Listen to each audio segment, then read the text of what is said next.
Possessive adjectives, part 1. I'm going to say the following 6 expressions in English, then Spanish, and clap. And I'd like you guys to repeat them with me, okay? Here we go. Number 1, my house, mi casa. My house, mi casa. Number 2, my houses, mis casas. My houses, mis casas. Your house to a friend, tu casa. Your house to a friend, tu casa. Your houses to a friend, tus casas. Your houses to a friend, tus casas. Number 4, his house, su casa. His house, su casa. And finally, his houses, sus casas. His houses, sus casas. All right.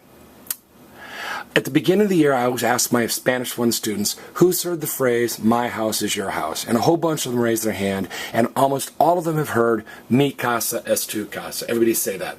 Mi casa es tu casa, which means, my house is your house. So that one's not going to give you much trouble. All right, now, look at the word houses. Houses is plural. It ends in an S. All right? Now, since houses is plural and ends with an S, the word my has to become plural and end with an S. Example, if you say, I have tall brothers, okay? Now, is the word tall referring to you or your brothers? It's referring to your brothers. So even though you're singular, you're one person, when you say, I have tall brothers, you say, yo tengo hermanos altos. Tall is referring to your brothers. Your brothers are plural, so tall ends with an S. Same thing here. My is an adjective referring to houses. It teeter-totters. All right, since casas ends in an S, house has to end in an S. So it's literally mises, houses. And some of you are thinking that's very strange, but think about it. In math, whatever we do to one side of the equation, we do to the other side of the equation. All right? In physics, there's action and reaction. It balances out. All right? And on a teeter-totter, if you have an S on one side of the teeter-totter, it has to be balanced with an S on the other side of the teeter-totter. So let's look at your house, tu casa. Now, some of you are thinking, no. Tu should have an accent. Be careful. Tu with an accent means you. Everybody say, you, friend, have an accent. You, friend, have an accent. Tu without an accent means your. Hey, what happened to your accent? So, the phrase mi casa es tu casa means my house is your house to your friend. All right? Now, look at the word casas. Casas ends with an S. All right? So think about a teeter-totter with S on one side of it.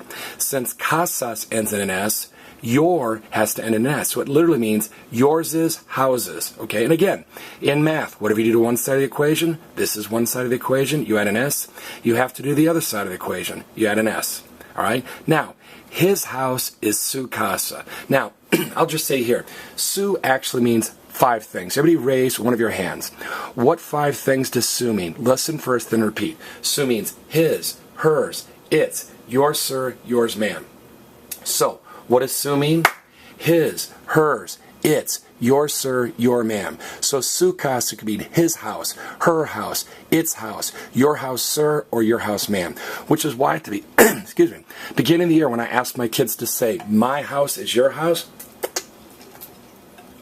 half of them say, mi casa es tu casa, and the other half of them say, mi casa es su casa. And I tell them, you're all right. And they're like, Mr. Holt, how can your house be tu casa and su casa? Well, if you're talking to your friend, you must say tu. To your friend, your house is tu casa. But if you're saying sir, your house, sir, everybody say sir. The word for his, if you're talking to a sir or your boss, is su. All right? Now, casas ends in S.